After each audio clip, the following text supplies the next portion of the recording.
All right, put up your fours because we got the quad box coming here on ACC PM. Welcome back, myself, Drew Carter, Trey Boston, and we got Manny Navarro from The Athletic joining us because he's here to talk all things University of Miami Hurricanes as they get ready for a big game this upcoming weekend against UNC, coming off the bye week. And Manny, of course, the big news is that Tyler Van Dyke, who was benched against Middle Tennessee State, will be the starting quarterback. Mario Cristobal is sticking with him. Right now, Manny, what is the confidence level in TVD moving forward with this staff? Well, listen, he proved he could play last year, right? I mean, those last 6 games were not a fluke. When you average over 350 yards passing and 20 touchdowns and 3 picks or whatever it was down the stretch of those last 6 games when Miami went 5-1. So I think that's the guy that they believe in. That's the guy that they still think that he is and can be if they can just help him out a little bit with this offense and if he can raise his level of play a little bit. Obviously, there was going to be an adjustment period with Josh Gaddis' offense. It's not the same thing that Rhett Lashley ran when he was here. So I think this is sort of the put up or shut up moment for TVD, because if they struggle and fall behind against North Carolina, I think we could see Jake Garcia again.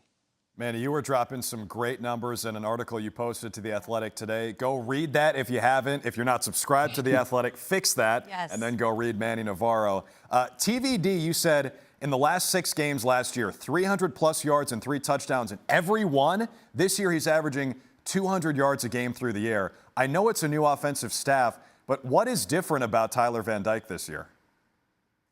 Well, I think part of it is just his comfort level with the receivers. You know, Charleston Rambo was here last year. He was an all-ACC caliber receiver. He had Mike Harley, who set the receptions record at Miami in his career while he was here for 5 years. So he had 2 veteran guys that were consistent playmakers that he could trust. And then he loses Xavier Restrepo in the second game of the season to a foot injury. So, really the 3 guys that he trusted the most are gone and not playing. And so he's got to sort of reestablish his trust with those receivers and become more aggressive throwing the deep ball. He just isn't the same guy that we saw last year. I think he's only averaging throws of 20 yards or more through the air on 9% of his dropbacks. Last year it was 20%. So he's obviously a much more aggressive guy than he's shown so far. Now, Manny, you talk about throwing the ball in the air. They're playing a Tar Heel secondary that isn't known for stopping the pass too well. You know, I think we've talked about versus Texas A&M, could they take advantage of the secondary going into this week? Do you think Miami, can they take advantage of the secondary that UNC has, and how do you see them doing it? Yeah, I mean, look, there's been some injuries. Look at what's happened to the running back room.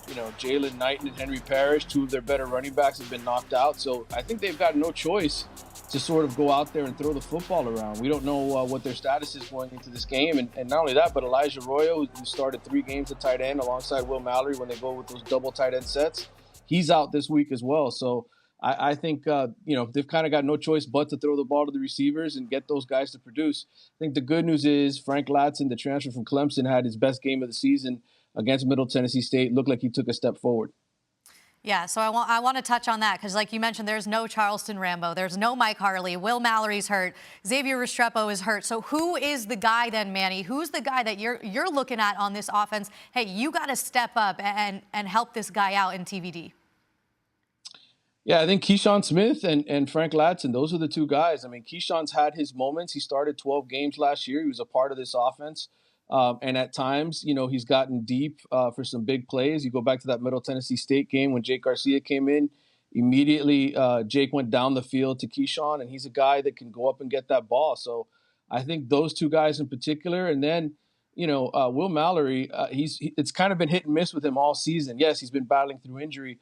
But I think, this is the week, especially with Elijah Arroyo likely out, that, he's got to carry the load and really step up and show all those NFL scouts who wanted to see, if he's capable of doing it, of carrying an offense himself. And we've been pretty disappointed by the defensive side of the ball as well for Miami, especially last time we saw them against Middle Tennessee when they got gashed by the explosive plays that we expected from the Miami offense. So what do you think has gone wrong for the U's defense, especially lately?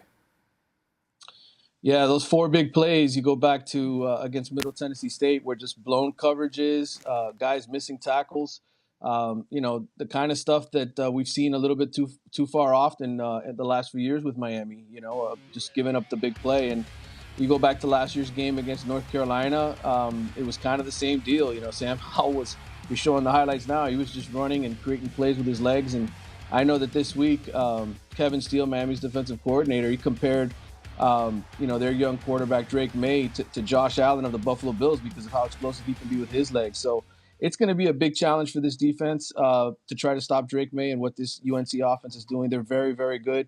But I think getting some pressure on the quarterback, stopping the run consistently, linebackers staying in their lanes, that's going to help them in this game.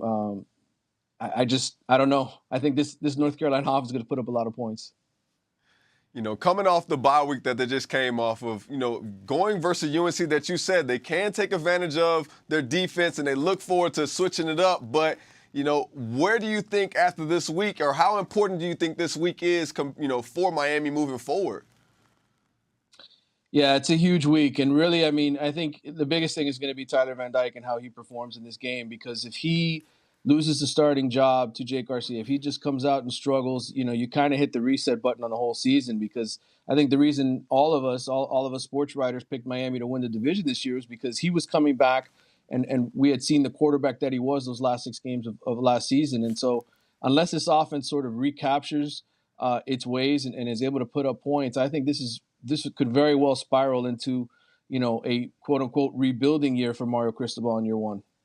Manny, let's get analytical here for a second. I don't know if you saw it on the screen there, but we put up that ESPN's FPI gives the U a better than 67% chance to win this game. I feel like if you took the pulse of ACC fans across the country, they would not agree with that. I know Miami is favored in this game, but FPI still really likes this team. They're still 40% to win the Coastal. Do you agree with that 62.7% chance to win against North Carolina? I'm not asking you to make a pick, but do you think that's fair? I really don't. I think, you have to go back to just last week and what North Carolina did to Virginia Tech. I thought Virginia Tech had one of the better defenses in the conference, and they shredded them without a problem. And they also played much better on defense. So to me, I think this North Carolina team is just starting to really come together here under Mac Brown and with Drake May at quarterback. And to me, I would say, especially after seeing what Pitt did against Georgia Tech, that you'd have to say North Carolina is the favorite. So I just think right now, Miami's in serious danger going into this game. They have to play well, or I could see this season spiraling out of control. And who knows if they'll even be a bowl team. I just think, the way Duke is playing, that's not an easy game anymore. Going on the road to Virginia and Virginia Tech, those aren't easy road games for Miami. They never have been. So I think this game on Saturday is pivotal to Miami's entire season. As reporters, I think we're all good readers of people and environments and the things around us. So what's the gauge of the temperature like, not literally down there in South Florida, but the temperature around the program and what it's really been like the last 2 weeks through the bye week, coming off of that loss as they head into this one? Have you sensed a change, or is it still pretty business as usual for them? Well, I think Mario was definitely stunned by what happened against Middle Tennessee State. And, me and a lot of the other people who have covered this team have seen Miami do this before, where they go up and they play a game that everybody thinks they should win. They're a heavy favorite, and they go out there and they really just lay an egg. The question is, can Mario sort of, recapture his locker room and get everybody to just focus in and do their job against North Carolina? Obviously, Las Vegas, as well as the ESPN FPI, gives them a chance to win this game. They think they're going to win this game. But I think the general feeling down here is they're in trouble, and they've got to really figure it out this week again, or this thing could spiral in a bad way.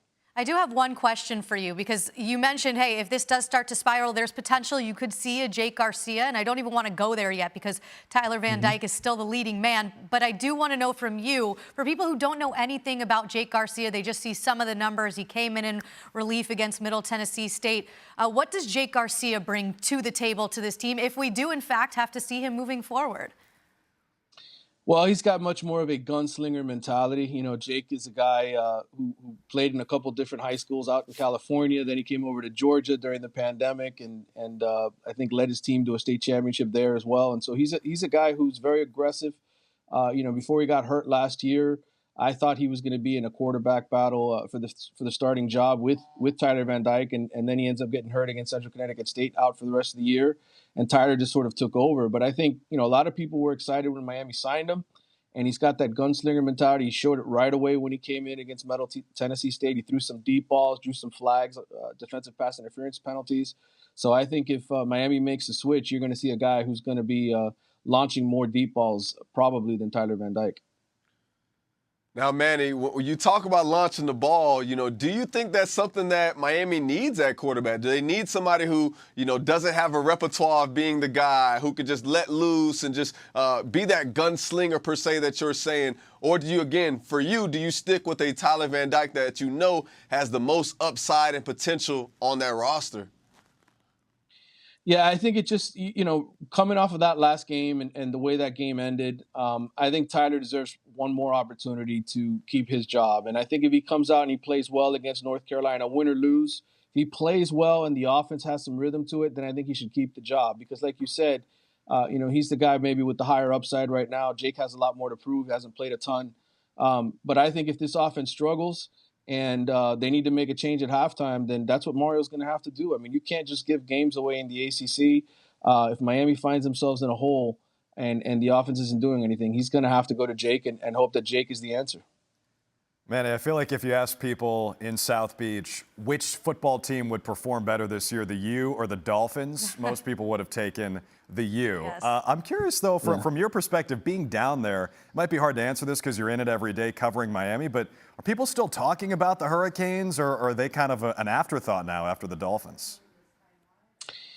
Well, I think they're certainly looking forward to this game on Saturday to figure out whether or not they should be tuning in the rest of the season. I think the Dolphins got off to such a great start. They excited the fan base, but then the Tua injury happened, and everybody's just kind of like, oh, man, what's going to happen now with Tua out, and how long is he going to be out with that concussion? So, I think Miami has the opportunity to recapture the attention. The Hurricanes do this week, but they've got to come out and play well. This is a tough town. You don't win, you don't show something, they're going to boo you and basically quit on you. I've lived here my whole life and seen it.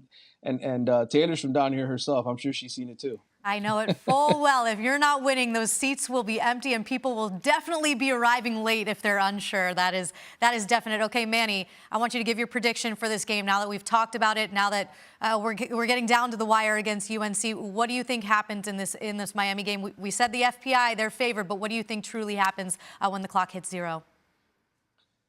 Yeah, I have a hard time seeing Miami winning this game, in part because of the struggles that they've had defensively. North Carolina is such a good passing team. Drake May has really impressed me. 19 touchdowns, 1 interception. The job that he's doing running this offense. And let's not forget, Phil Longo's had success against Miami 3 years in a row, right? Playing the Hurricanes. And this personnel is pretty much the same as last year's group. And to me, yes, you've changed coordinators with Kevin Steele. Kevin Steele has some experience winning against Longo. But I just think North Carolina's offense is going to be too much for Miami in this game. They're just not going to be able to keep up with them. All right, Manny Navarro from The Athletic, thank you so much for your insight. We are looking forward to this game. Hopefully, Tyler Van Dyke takes the reins. If not, you got Jake Garcia waiting in the wings. We appreciate you. Enjoy the game this weekend. Hey, it's going to be a good one. You guys, this is the game that I have circled this weekend because you are going to learn a lot